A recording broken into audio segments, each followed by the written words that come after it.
Hello, hello, friends. Welcome back to the Attract and Stand Out podcast. I'm your host, Starling Holly, and today I have an amazing guest with me. I have Becky Watson. She is a mom of two, a yoga teacher, and a yoga therapist, and an author, which we're going to dive into later today. She's been teaching yoga for over 14 years, and she's a Phoenix Rising yoga therapist for 4 years. When her oldest child left home at age 16 to finish high school at a boarding school, Becky knew that her time as a full-time mom was quickly coming to an end. While she loved teaching yoga, she also knew that there is much more to transformation than teaching people to do pretty yoga poses. She began to study yoga therapy through Phoenix Rising Yoga Therapy after her daughter moved out, and at the same time, she also began to plan her post-child rearing life. So far, the empty nest phase has included lots of exploration, adventure, and doing new things. One of those new things was writing a book. In 2019, Becky published Foot Yoga, a guide to happier, healthier feet. This book came from her many years of teaching people in her yoga classes how to help their feet be stronger and more flexible. Currently, Becky uses these skills to help other women create change in their lives through both yoga and yoga therapy. Becky, welcome to the podcast today. I'm so excited to have you on and learn a little bit more about this foot yoga that you share so much about. Thanks for having me. I'm excited to be here. Yeah. So I would love to just dive in and get to know you a little bit. Where do you live at? What does life look like right now? I know we're right in the smack middle of COVID-19. So tell us a little bit about who Becky is. Yeah, I'm in South Carolina, not near the coast, unfortunately, but I'm towards the mountainside. And we're pretty open right now for good or bad. I'm not quite sure. It depends on the day. We're pretty open. Things, I'm able to have people come into I have a physical space. I have people coming into that. But at the same time, we're all wearing masks. So yeah, it's interesting. I'm so jealous that you're like semi-open because we're out here in Southern California and we opened back up and then things got a little bit crazy again. And so we're mostly closed back down. We are like, you can dine outside at restaurants, and if a hair salon's willing to have like their chairs outside, you can get your hair done outside and different things like that. But for the most part, a lot of our stuff has been closed back down. So it's interesting to talk to somebody who's actually semi back to normal. That's the good and the bad. We're open, but when we open, cases spiked. But our governor's determined to leave things open. So we're just doing the best we can. Yeah. And I love that you said that you're still wearing masks. Like, I think it's so important that we at least protect ourselves as best as we can during this time. So we have to do what we have to do. We still have businesses, and we have to run them, and we have to provide financially for our families so that we can give back to the community and have that ripple effect that comes with that. So it's important that we stay open, but it's also at the cost of making sure that we're safe and doing things in a way that keep everybody around us safe. Yeah, it's a tough balancing act. I'm not quite sure I get it right every day, but it's an interesting experiment, if nothing else. We're definitely learning, I feel like, so much during this time about so many things about ourselves, about other people, about how we handle these tough transitional moments, and going inward, I feel like, a little bit too with ourselves and getting closer to our families, which I know has been a blessing for my family, just having like a lot more quiet time. We don't have sports, we don't have school, we don't have like all the, not that we had like crazy busy lives, but we still had, a pretty busy week each week, and everything stopped and slowed down. So it's been such a beautiful transformation to see, like, get to know each other at a different level, I feel like. And I know so many families have experienced that. Yeah, unexpected blessing out of this, I think. So many things I was talking with someone about this the other day, how so many things fell by the wayside because they had to, at least for a couple of months. And now we're being picky about what we put back in. Yeah. We get to we actually get to choose, did we actually want to do this? Or were we doing it out of obligation? Like, one of the things I talk a lot about is I used to be a big yes person. Like, I would say yes to everything, everyone. I'd put everybody else before me. I'm an obliger, people pleaser by nature. But over the years, I've gotten really good at saying the word no and like setting those boundaries. But I feel like so many people are able to like really assess what those boundaries are for them, and what, even for myself, like, I've said no to a lot of things over the past few years since I've gotten so much better at this, but I'm saying no to even more now with this new boundary that's been or that's been put on us. So I think it's definitely great for us to see like, what do we want to spend our time doing? And then when it comes to our businesses too, like which of the activities we've been doing are actually worth our time and our energy, and which ones were we just doing because we felt like we should do them, or because other people were doing them, or we had expectations from other people that have been put on us. So I think it's great for kind of realigning with what's important and doing the things that matter for us versus doing all the things. Yeah, I went through, as we opened back up in early June, where things were pretty dead for 2 months, right? And all of a sudden it's like, bam, okay, here's everything. It was like, whoa, I don't know that I want all this back. You can just stay there for a moment. Yeah. And it was an interesting ramp back up because of that. Yeah. It's been such an interesting time. It's going to be interesting, I think, like a year from now when we look back at this moment, like to see like how much longer this moment lasts and what we learned through it and kind of what's changed from especially with our businesses, like the landscape of our business before COVID versus after COVID and what that's going to look like. So yeah. Well, yeah. I would love to hear a little bit about you and your journey. How did you get into yoga and becoming a Phoenix Rising yoga therapy? Like, tell us a little bit about this journey that you started with your business. Yeah, I got into yoga because my kids, I needed some sanity. I love it. Yes, I can totally relate. They were young.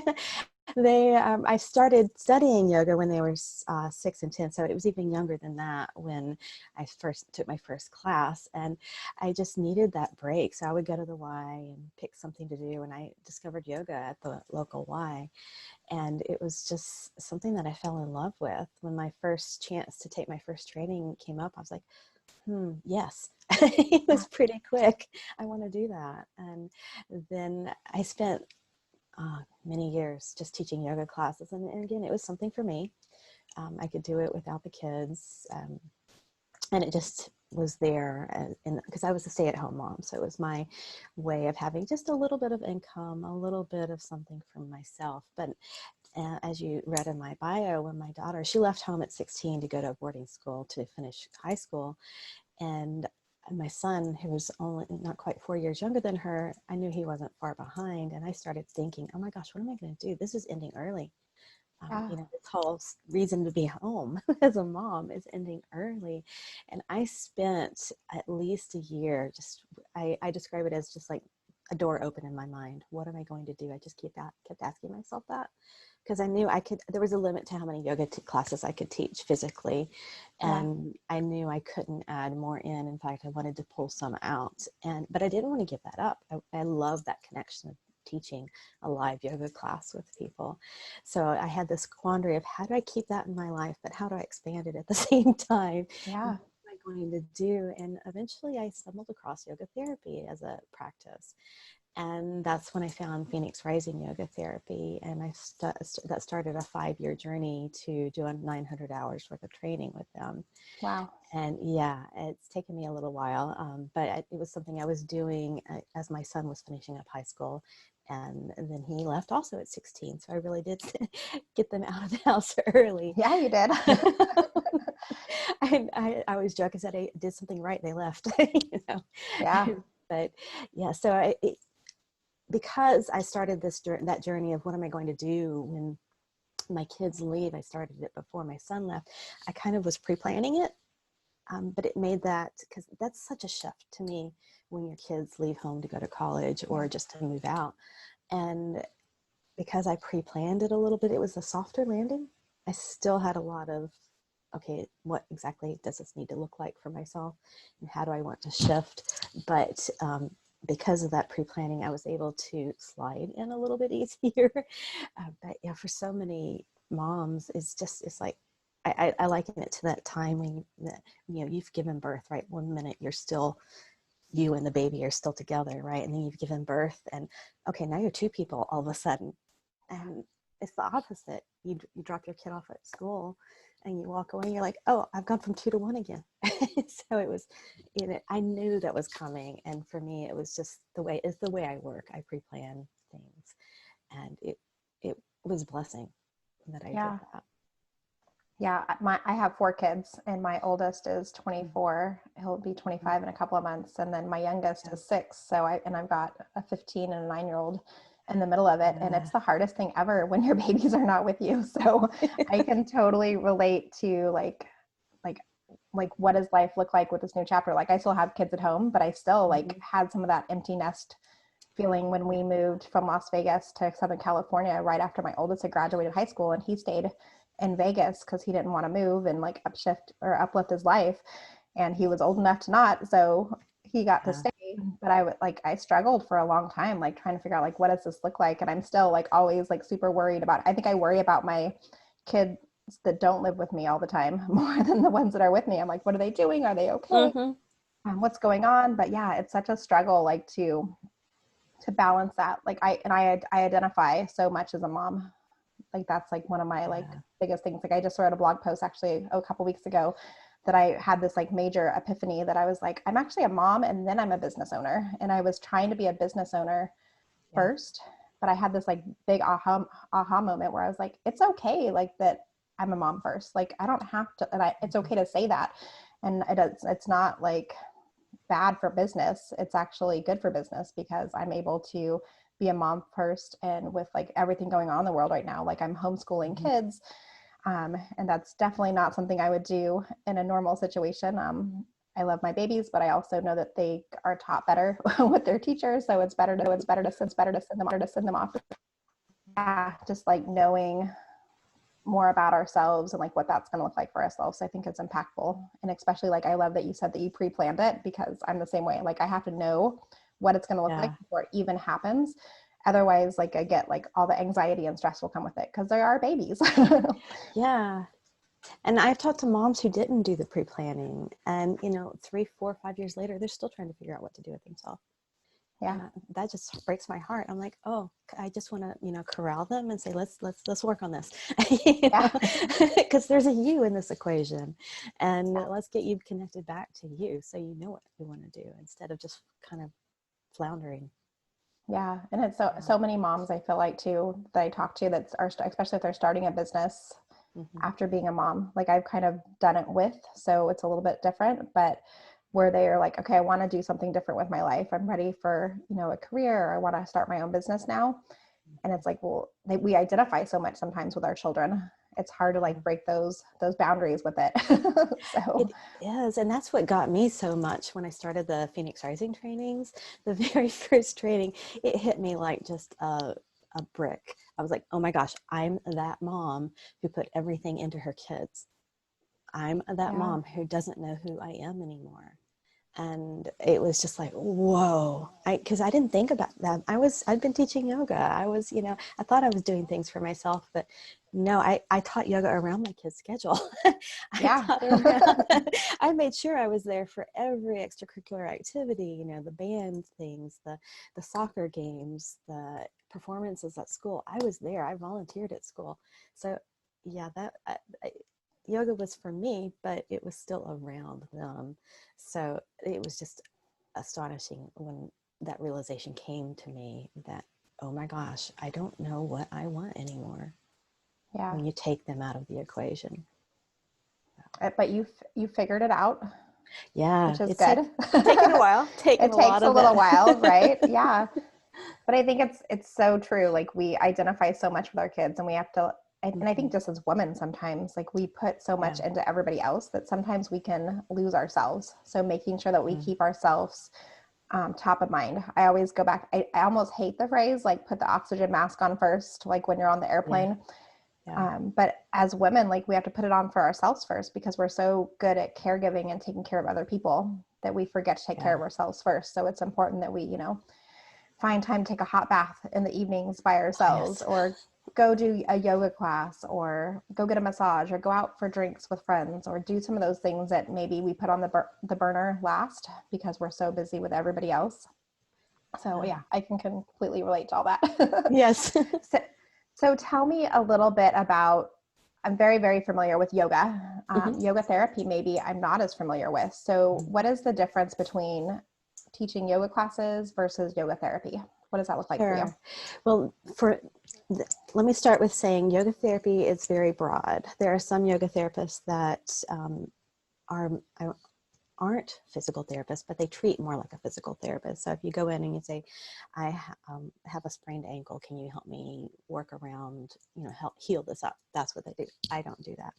I'm on the other end of the spectrum, and I'm working with the emotions that are in the body, then the connection between what's happening in your body and what's happening in your life. There's always a connection. So just easy example right now is COVID. We're all feeling extra anxiety because of COVID. Yeah. And it's showing up in our bodies. How many of us are walking around with our shoulders up to our ears, or our backs are hurting more, or hips are aching more? All these emotions are getting deposited in our bodies, and they come out in various ways depending on the person. So in the therapy that I do, it's connecting what's happening in your life to what's happening in your body, and vice versa, and helping you to glean wisdom out of that and understand that you have the ability to take an action. So what do you want to do with this knowledge? Yeah, no, I love that. So it's kind of, you're having conversations with people. Do you use yoga then as part of like that regimen then to bring them back and bring their body and their emotions back to a happy place? Is that kind of, well, it's not about then, or? it's not about balancing out a happy Okay. place. It's more about what's happening right now. So if you have tightness in your back, what is it that's causing that tightness in the back? If there's not a physical injury, because if there's a physical injury, that's different. But if there's not, if emotions are getting deposited in their memories, it could be trauma. What is it that's there, and how do we make a shift so that you can release it? I've seen clients come in with an ache in their body and leave going, that hasn't been not there for years, and just in a session or two they've been able to connect to what the source of that was and walk out, and that ache is completely gone. It's just amazing to watch things like that happen. I can't guarantee in one session it'll happen, but it is an exploration process. And I work one-on-one with people. I work in groups as well, and we put you in different positions. Usually they look a lot like a yoga position, and put you in the position, and then we're like, what's happening? What do you notice right now? And there's always something there. Yeah. And I can imagine right now with what's going on, like you said, like so many people are feeling so much emotions and so much stress and so much unknown, that this is something that they're not even aware of, that's being caused physically by what's going on around us in the world right now. They're just thinking, oh, I'm sitting at my desk more often, or I'm lazy and I'm sitting on the couch watching Netflix more, so that's why I'm having these aches and pains. But I feel like there's so much trauma that's coming that most of us are not even aware is even happening in our bodies right now because of COVID. So I can see how you tapping into that and finding those feelings and emotions that we've buried, that we all are so good at burying deep down, could be so beneficial. And then pairing that with yoga as well, just to like get in alignment with your body and, really feel into it. Yeah. Go ahead. I was just gonna say, there's just so much knowledge and wisdom in our bodies that we spend so much time living in our heads and not listening to our bodies. So yeah, just taking the time to listen to the knowledge and wisdom that is in your bodies is just, it's life-changing. Yeah. What have been some of the biggest obstacles that you've had to come as you've kind of re-identified yourself from mom to business owner, and then getting out there and marketing your business and starting this business? What have been some of like the big obstacles that have come up for you? You talked about earlier about being a recovering yes person. Me, all moms out there. But yeah, boundaries is one of them. Knowing when and where to say no, definitely, and balancing at the same time. How many classes do I still want to teach? How many people can I see individually in sessions? What works for me right now, and what works now isn't what worked 6 months ago. So finding the current balance is a constant, really, because things are always shifting. And then networking, for sure. I am not a natural born networker. So the going to local meetings, I'm just like, oh, do I have to?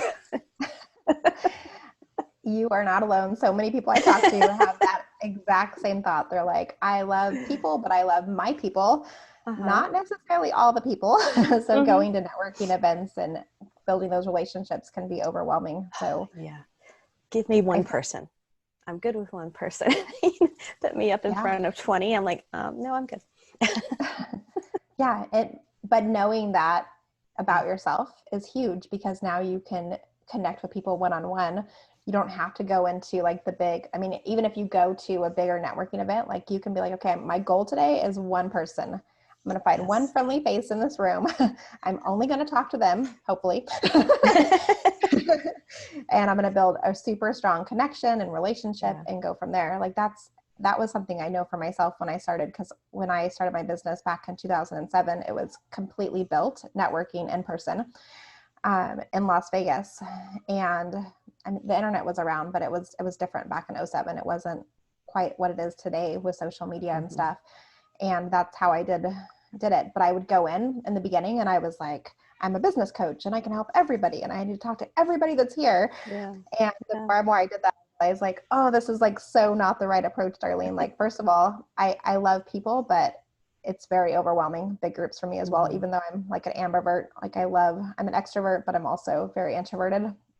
But I would go in when I changed that mindset. I was like, okay, my goal is to meet 5 people. Like, who do I Yeah. need to know in this room today? Just 5 people. Like, I don't need to come out with a whole entire stack of business cards that are going to do nothing for me. I just want to go in and make 5 solid connections that I can follow back up with and maybe have, a coffee date with afterwards and connect with them that way. Or we can, stay in touch and maybe we can collaborate. And, if they're like a strategic alliance partnership and they have a similar ideal client as I do, we can, host a workshop together, or I can come do a training for them and they can come into my group and do a training for me, like different things like that.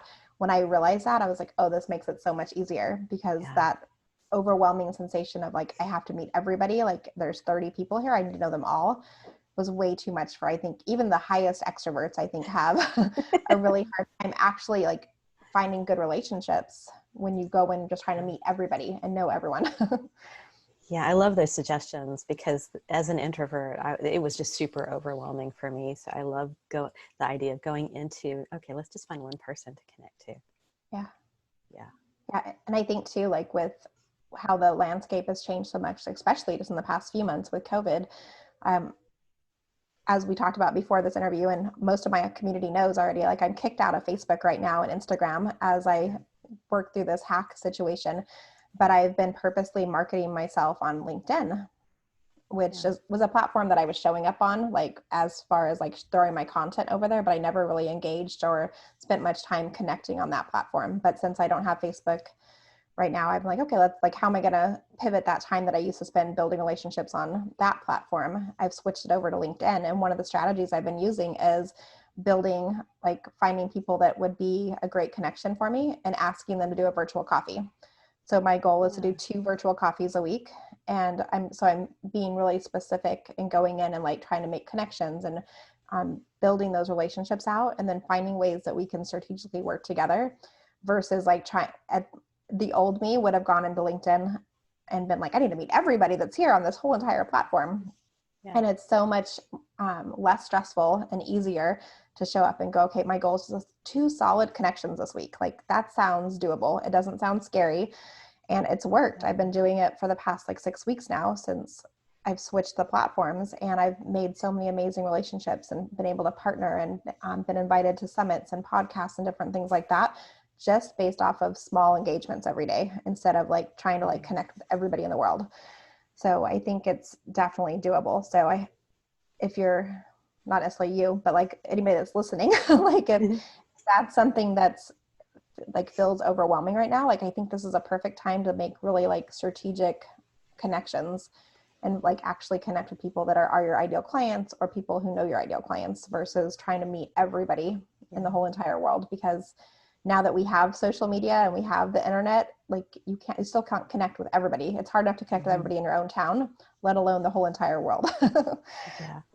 Yeah. And I think right now we're craving those individual connections Yeah. because I mean, I've talked to people, we can't just like talk to people at Target when you're standing in line anymore, because we're all like 6 feet apart and wearing masks. And so we're craving those individual connections. Yeah. And I think that's a brilliant idea, is to just focus on 1 or 2 a week and just get to know somebody. Yeah. No, it's so nice just to have like a friendly conversation with a new friend versus like trying to connect with all the friends. Yeah. But yeah, what has been, we talked about kind of like some of those obstacles and things that you had to overcome. What has been like your definition of success for where you are with your business so far? And what does success look like for you? Yeah, success so far, I think it goes to individual clients. When they take a step that they didn't think they could take, when they, have a realization that they can make a shift. And success is those clients who, graduate from me. Yeah. Who, because with what I do in the therapy side, at least, it happens a lot. People come for a certain reason and then like, oh, I'm done, which is sad. But at the same time, I'm happy for them. I'm happy that they, have accomplished what they needed. They've gotten through whatever life issue was happening. And, frequently they come back and, we do another set of sessions. But yeah, success is actually seeing people graduate, which is bittersweet. It is so bittersweet, because I feel the same way with my clients. Like when they don't need me anymore, like it means I've done my job, right? Like I've been able to help them get through that part, but I'm also like, you get used to having those conversations and those connections and talking to them each week. And you're like, it's almost like that empty nest syndrome again. It is over and over.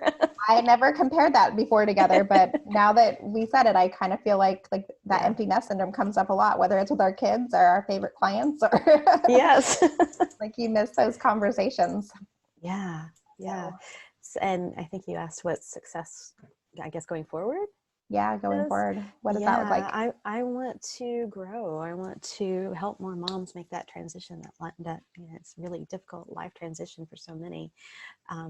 I have a group program I've offered once online, and I'm doing it again. And I just want to keep growing that so that I can reach more moms, because I think so many moms still have so much to give. They still want to contribute. They don't want to just sit at home and do laundry or just go to that same job they've been doing for the last 10 years because it worked around their kids' schedule. They want some, they still want something. So helping more moms be productive, be happy, be, satisfied in this chapter of their life. That's really my goal. I love that. And it's such a beautiful way for you to, like, 'cause you've been through it, like you've kind of come through the other side, and now you get to partner with these other women and help make sure that they're feeling satisfied and giving their life's mission or vision to come to fruition and help them through that process. Yeah. So many of them had dreams, when the kids were young or before the kids, and now they come out the other side and they're like, I don't want that dream anymore. But what is the dream? So they end up in this stuck place, and helping them figure those dreams out and their new goals. Yeah. And life is way too short. Like it can end in an instance. Life changes so quickly. Like it's so important that we really grab onto what those dreams are and figure out what they mean for us and what we want them to look like and how we want to show up for them.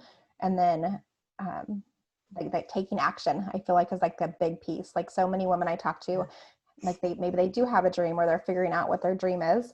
And then it's like that scary step is actually doing something about it to make sure it can actually come to fruition and actually happen. Because so often we dream about all this stuff, or we think about all these amazing things we could do, but we just sit back and like I don't know if we wait for them to happen to us versus actually going out there and making them happen. But taking action and control over that is a big piece of it too. Yeah, I encourage baby steps. Just take one step this week. This, like you were talking about, with just one person connect. What's that first step on the path? You may not get to where you want next month, but that's okay. As long as you're moving towards whatever goal it is that you have, whatever dream that you want to achieve, just take that one step and see where that next one is after that. Yep. I'm so glad you said that, because I feel the exact same way. So many people feel like they need to like just make the dream happen, and like they feel like it's going to be like one giant leap. Yeah. But it's really like all those little baby steps and stepping stones to get you to where you want to go. And sometimes it's a couple steps forward and like 3 steps back. And then other times it's just one step across the river at a time until you can get there. But we forget that it doesn't have to happen tomorrow. Like we can just start putting the motion in place, and like that ripple effect goes out as well to help us get there even quicker. Yeah. I get it as far as the overwhelming, because I do it to myself. I want to be there wherever there is, but then I have to pull myself back. Okay, well, what's the first step to get me to wherever that is? Yeah. Yeah. Yeah. It's easy to do because we just want it to happen already. I think, Yeah. and I think part of that is like our society these days, it's like instant gratification for almost everything and anything in the whole world. Like you're like, if you want something, you can order it through Amazon, or if you want to do something, there's a resource to it where you can get there quickly, but it doesn't always mean it's the right path, especially as we're growing, like changing ourselves, or if we're changing our business models or how we're showing up in the world.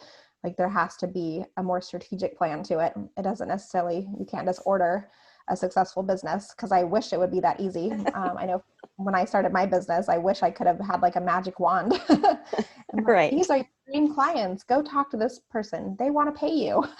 Right. You. It would be so easy, but where do I sign up? Right? That. Here's my magic wand. Let's just wave it. We'll do some like, what is it? The bibbity boppity boo. Like Oh yeah, there you go. But yeah, it takes a little bit more strategic planning, but like the nice thing is, you can get there. It's just knowing which steps to follow and which way to go and which time. And we all learn. Like I feel like I fail every single day at something, but it gets me that much closer to where I'm headed, because I'm learning as I'm going, and I'm learning what works and I'm learning what doesn't work. And I'm hard-headed sometimes too. So I'll do what doesn't work like 30 times before I realize, oh, this doesn't actually work. Let's go over here and try this. But that's just part of life, right? Just figuring out what works for us, what doesn't work, and then taking it day by day and step by step. Yeah, and knowing what doesn't work, I think, is almost more important than what does, because it starts to narrow things down for you. Yeah. So for me, knowing that going to a networking event and talking to 30 people doesn't work, okay, then I can cut that out and try something different. Talk to one person. Yes. Yeah. Yeah. And then there's so many ways to market and grow your business too. Like I teach my clients what my 10 by 10 marketing strategy process. And just because there's like 3 million ways that you can show up and market your business doesn't mean you have to do every single one of those ways. Like find ways that feel good to you. And if going into a big giant networking event doesn't work for you, then maybe don't join the chamber. Or if you do join the chamber, like go to like the smaller mixers that they have, or go to ribbon cutting ceremonies where there's like 25 people versus like the world's biggest mixer, like their big annual event where everybody comes into it, and that feels overwhelming. So being like super smart and strategic about which events you go to, where it might be a smaller crowd versus like the bigger ones. Yeah. So yeah.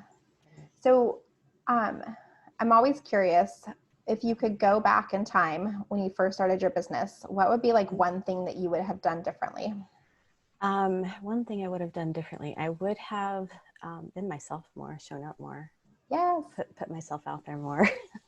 That fear of being seen at first is like, no, don't do this, but no, don't look at me. It's kind of, you got to get past that. But yeah, put myself out there more for sure. Yeah, no, I love that. That's my whole platform, is attracting your dream audience and putting yourself out there and being authentic and just be you. Don't try to be, if there's other yoga therapists out there, don't do what they're doing. Do what Becky wants to do. Like do it. Show up as Becky is versus everybody else. And I was the same way. It took me probably 2 years before I like really started showing up as myself versus wearing business suits that were totally not me, and like carrying a briefcase, which was totally not me. Like I was trying to like be what I saw my mentors being and what other people were doing. And when I started doing what felt good to me and what actually felt like Darlene, I was like, oh, this is like life-changing. Like I can just show up and be myself. I don't have to be anybody else. It's just me that needs to show up. I think it's part of that whole journey, though, that we have to go through. We have to realize that, it doesn't work to try and be someone else. You have to be yourself. Yeah. I think for me, it stemmed back to high school too, because in high school, I was trying so hard not to stand out and to blend in and not like be seen that when I like became an adult, I was like, well, I'm so used to like just blending in with everybody else. And now I'm telling myself, well, you need to stand out. And I'm like, but in high school, like standing out was like that awkward, like moment, or at least in my high school imagination, maybe. Like I was like, I don't want to stand out. Like I don't want anybody to see me. Like I just want to blend in and go with the flow. I have my groups of friends and I just want to live my life. I don't want to like be known for anything big in high school. And then all of a sudden as an adult, I'm like, oh, like stop everything you've ever trained yourself. Like now it's time just to show up and be you, and don't care if somebody doesn't like the type of clothes that you're wearing or the style that you have. Like I actually love to repel people just as much as I love to be magnetic and attract my ideal clients in, right? Like that's part of marketing and being yourself, is you're naturally going to attract people that have the same mission as you, the same values, similarities, where you're going to repel the people that are like not your people, that don't have the same values as you. Like I want them to weed themselves out on their own, so I don't have to weed them out later on in the process. It makes it so much easier to work with them, right? When they actually resonate with you. Yes. Yeah. And there's nothing where, again, we've all had them, especially early on. I know in my business where I took clients that I probably should have said no to. Like I knew there was like not the right chemistry, and maybe they had different beliefs or different thought processes in different ways. And then afterwards I'm like, oh, now I see how I could have avoided that. Instead of working with somebody where, you know, it feels hard. Like especially as business owners, like we're creating our lives based off of what we want them to look like. So if something doesn't feel good, then you don't have to allow it into your world, which is great. Where when I worked retail management, I had to help every single person that walked into the building, whether they were really rude and I had to kill them with kindness, or if they were the nicest people in the world. But we get to choose that as business owners. Like we can go, yep, actually I don't think we would be the right fit, but I know somebody else who would be perfect for you. There you go. And not sending them off to somebody else who wouldn't be a good fit, but actually giving them to somebody who would be the perfect fit for them, so that they can get what they need. And then the referrals, super appreciative, right? Yeah. Oh, yeah. Well, as we start to wrap things up with today's conversation, I always have a few questions I like to ask all my guests at the end, just kind of like a rapid fire question. So I'm curious, do you have a morning routine? And if so, what is it? Oh, wow. Okay. Morning routine. Well, I'm currently taking a course in Ayurveda, so that my morning routine has completely shifted. Yeah. They're very, very much about getting up early and brushing your teeth right away and doing some oil pulling. So my morning routine in the last week has been a little bit different as I try to conform with this class, we'll say, just to learn a little bit. But yeah, I do, even without that in my life, I do get up and practice some yoga every morning. I meditate, and I do some journaling every single morning. So definitely that's been in my life and still there now. I just have to do a few steps beforehand. Yeah. You're like, you're retraining what that looks like right now. Yeah. You'll have to let me know how that goes for you, if you think that the early morning, because I'm not an early morning person. I'm not either. I'm a night owl. So this is a little painful. So it's an experiment. I'm not sure if I'll keep it, but it's an interesting experiment. I'll say that. Yeah. And I think that's what's important too. Like you're experimenting right now. Like you might find that, oh my gosh, this is for me, and I never would have thought that it was, or you might find, nope, I'm going back to like this, but I'm going to keep these pieces of it. Cause that's like the beautiful thing too, is like we get to find what works for us. Like that's why I love even asking this question. I'm always curious what people do in the mornings, because everybody's got like a different routine. And even some of the people that I ask this question to, like they don't necessarily have as much of a morning routine, but they have a really solid evening routine versus the morning routine, based off of the fact, like what you mentioned, like they're more night owls, or they feel like they're on more in the evenings. I feel like I'm like a middle of the day person anymore. I'm not really a night owl anymore. I used to be a night owl, but now I'm like tired in the evening and I'm tired when I wake up. So I'm like, my happy spot's like 2:00 in the afternoon. Like that's when I'm like super creative. I can get a lot done, like in that midday time, where before that would be like my sleepy time because I was so used to sleeping in. So yeah, it's interesting, I think. And I think it changes too as life kind of goes through. Like we have different seasons and different, like, it does. Like your empty nest right now where I'm like starting tomorrow, we go back to school, and next week is going to be interesting. Like tomorrow is just like meet and greet with the teachers, luckily. But on Monday, we're back to like the kids are going to be in front of computers from 8 to 12 with their teachers and learning. And I'm like, I don't even know what this looks like. I don't even know like how much time they're going to need me, what support that's going to look like. So I'm like, we'll see what next week's morning routine looks like. It's going to shift completely. It's going to be a whole new world. All right. My next question is, who has been the biggest influencer in your life and why? My biggest influencer in my life. Gosh, there's been a lot of influencers in my life. Most of them would be yoga teachers. Just listening and learning from them, and not so much about how to do a pose quite right. It's more of the philosophy behind yoga, and you know, letting yoga really be life, not just being on the mat. So really all the people who've influenced me, they all have roots in yoga in one way or another. Awesome. And what is your happy spot? If you need to reset and recharge, where do you like to go? What do you like to do? That's so easy. Nature. I love the beach. I love the mountains. I love just to walk through the park. Just put me outside for a little bit. And I recharge right away. I'm so fortunate that on the way home from my office to my house, there is a beautiful nature preserve. And I've gotten in the habit of stopping off and just wandering the paths for 20, 30 minutes. And it's just like, so refreshing. Yeah, that sounds heavenly. And especially, I'm familiar with North Carolina, and I think I've driven through South Carolina when I was a kid, but I know it's so beautiful and so green, and there's so many mountains. And it's actually on my list to go back to that area one of these days soon, maybe when we can travel again. My whole dad's side of the family is from North Carolina. And so I have memories, being a teenager, taking road trips and stuff across the states and going up there. And I just remember it being so beautiful. I want to go back as an adult. Summertime, not so much. It's hot. No. So come in the fall or winter. It's beautiful. Yeah. It's going to be 100 here this weekend. So it's time to stay inside. But okay. And my last question for you is, if you could travel anywhere, which I've been asking this question before COVID, and I know you can't travel right now, but if you could travel anywhere today, if I gave you a ticket, where would you go to and why? There's so many places in the world I'd like to visit. That's a really tough one. I'm a traveler. So not being able to travel is hard. But Bali has been on my list recently. It's popped up for me. Never been. That sounds fascinating. It's a really long trip, but someplace like that would just be I'd be happy to go for a month and just hang out. Yeah, that sounds amazing. I will pack my bag and come with you. Come on. Let's just go.